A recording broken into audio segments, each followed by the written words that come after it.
A arma de fogo dessa época, em que ele utilizou para matar as vítimas desse período mais antigo, não havia sido a pistola de calibre 380, apreendida por ocasião da prisão dele. Nessa época, ele fez uso de um revólver de calibre 38. Essa arma nunca foi localizada.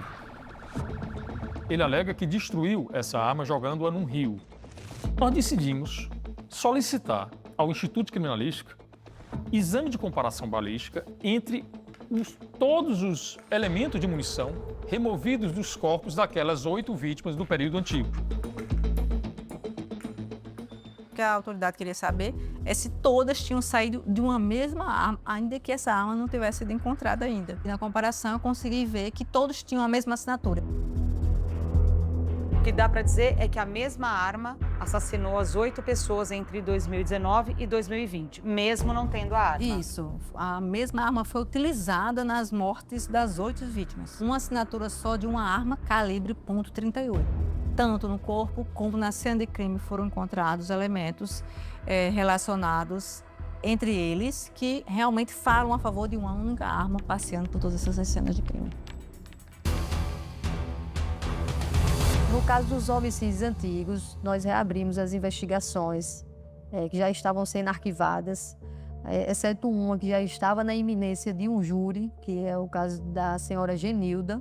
Fomos ao Poder Judiciário conversar com o juiz e o promotor do caso, explicando essa nova prova que apareceu diante dessa investigação do caso do serial killer, né? Promotor, que diga-se que não queria nem retirar o processo de pauta, porque para a promotoria existia prova mais do que suficiente para levar o acusado ao plenário do júri. O promotor em questão é Antônio Vilas Boas. Num primeiro momento, 3 irmãos foram indiciados e denunciados por homicídios que o Albino cometeu e o Albino estava aí, à solta. Errou, mas acertou. E acertou a tempo. A tempo, doutor? A tempo. A polícia foi levada a erro, a bem da verdade. Porque a polícia, ao indiciá-lo, teve como prova o depoimento do neto da vítima, que acompanhava sua avó quando for assassinada. Uma criança de 11 anos fez um reconhecimento por foto.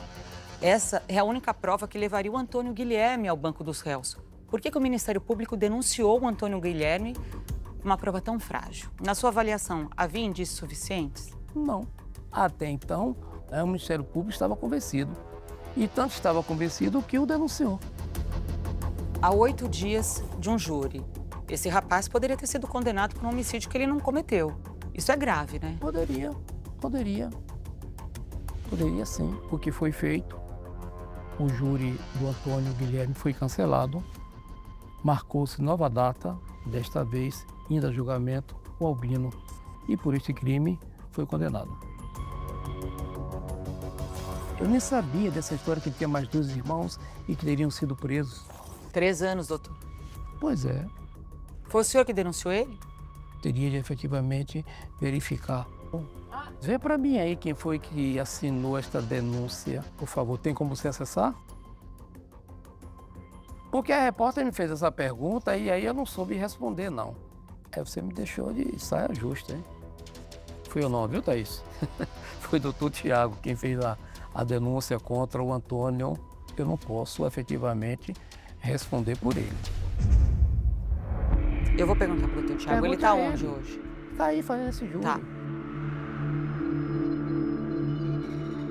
Um testemunho de uma criança de apenas 11 anos que fez um reconhecimento por foto. Só tinha isso no processo. Não é muito frágil para levar alguém para o banco dos réus? O senhor não se questionou ali se não faltavam provas naquele inquérito policial? Olha só, eu não me recordo muito bem agora, né, desse inquérito, realmente. A lei afirma isso, né? Para iniciar uma ação penal contra alguém, basta indícios de autoria. Tanto é que havia indícios de autoria que foi recebido pelo juiz. Tanto é que havia indícios que foi depois na instrução, houve a pronúncia. Porque um inocente ficou 3 anos na cadeia. Pois é. Uhum. É grave, né? Uhum. E aí depois começaram a colocar outros crimes na conta desse inocente. Uhum. Crimes que eram do Albino. Uhum.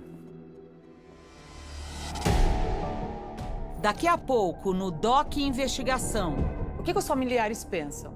A polícia não identificou um serial killer aqui porque é uma área de pobre. Se fosse numa região rica, a polícia teria agido antes. Isso é verdade ou não?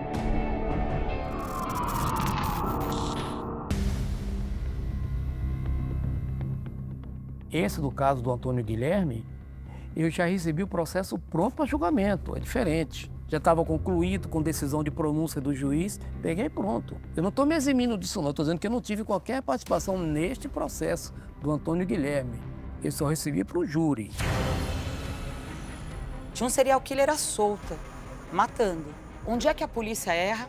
Onde é que o Ministério Público erra? Onde é que a Justiça erra? Somos falíveis de equívocos e de erros, né? Isso é normal, isso não acontece no estado de Alagoas tão somente. Foi uma sucessão de erros, né? Iniciando ali pela família, que sugestionou a criança e acabou por confundir e contaminando todo o inquérito policial, e da autoridade policial, que não teve a diligência necessária para apurar a veracidade daquelas informações. Isso foi ratificado pelo Ministério Público de Alagoas e chancelado pelo Poder Judiciário. Por que escolheram os irmãos Antônio? Escolheram por conta do histórico criminal que eles possuíam anteriormente.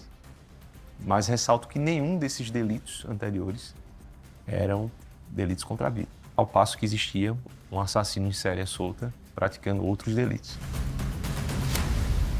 Se não tivesse tido esse erro na primeira prisão, poderia ter resolvido tudo, né? Talvez tivesse. Era possível.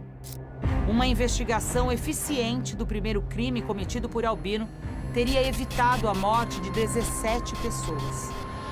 Um bairro pobre, né?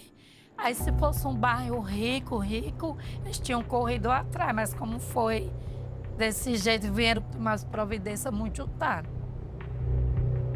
O que a população diz? Que não investigou esses crimes direito porque é crime em área pobre. Que população?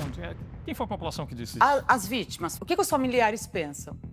A polícia não identificou um serial killer aqui porque é uma área de pobre. Se fosse numa região rica, que tivesse um atirador agindo com uma imagem, mesmo que não fosse do momento do tiro, a polícia teria agido antes. Isso é verdade ou não? Numa área que não seja tão vulnerável socialmente, há talvez uma facilidade maior em se investigar crimes dessa natureza pelo volume de câmeras na região. Era para ter investigado mais, né? Não tinha deixado ele acontecer mais, porque já tinha muito crime, ele sabia que ele tinha muito crime e deixou ele matando, acontecendo. Teve que chegar até a minha filha para poder parar. Se não fosse ela, a gente não conhecia ele. Então hoje ele estava matando. A questão é que, depois que o crime foi solucionado, algumas pessoas, infelizmente, querem fazer crítica. O que é natural, né? É familiar. A crítica dos familiares, eu entendo. É a crítica de um familiar que perdeu uma menina de 13 anos. Óbvio. É natural que essa família questione. E é natural que eu questione. Claro. Existia um homem agindo da mesma maneira numa área perto da casa dele. Crimes muito parecidos. Nós estamos falando de um indivíduo que matou 18 pessoas num período de 2 anos. Ele não é para estar no meio da sociedade de jeito nenhum. Se ele sair, ele faz tudo de novo. Um cara dissimulado, um cara perigoso, é o maior, de forma comprovada, serial killer aqui do estado de Alagoas. Qual é a sua linha de defesa? A minha linha de defesa, eu até me sinto constrangido de falar. A linha de defesa que eu uso é uma defesa aquela que o povo chama de enchimento de linguiça. É difícil para qualquer advogado defender alguém que ceifou uma vida. Defender um serial killer, no caso Albino Santos de Lima, é 18 vezes mais difícil. A defesa dele solicitou que ele fosse submetido a um exame psiquiátrico, alegando que ele seria supostamente doente mental. Mas os exames psiquiátricos atestaram que ele tinha plena consciência do que fazia. Ele tinha plena consciência da gravidade, inclusive, daqueles crimes. Eu tô querendo acreditar com o promotor que você tá querendo se fazer de doido. Não, eu tenho um certo distúrbio mental, isso é óbvio, isso é lógico. Você falou pra mim no começo da entrevista que não era psicopata. Eu não sou psicopata, sou esquizofrênico. Esquizofrênico? Sim. Diagnosticado? Tem isso na minha família. Não, você é diagnosticado com esquizofrenia? Muito sólido, sim. Albino Santos de Lima será julgado por outras mortes. A pena de mais de 200 anos de prisão vai crescer. Você lembra de todas as suas mortes? Nem todas. Pernambuco foram muitas. Mais do que Maceió.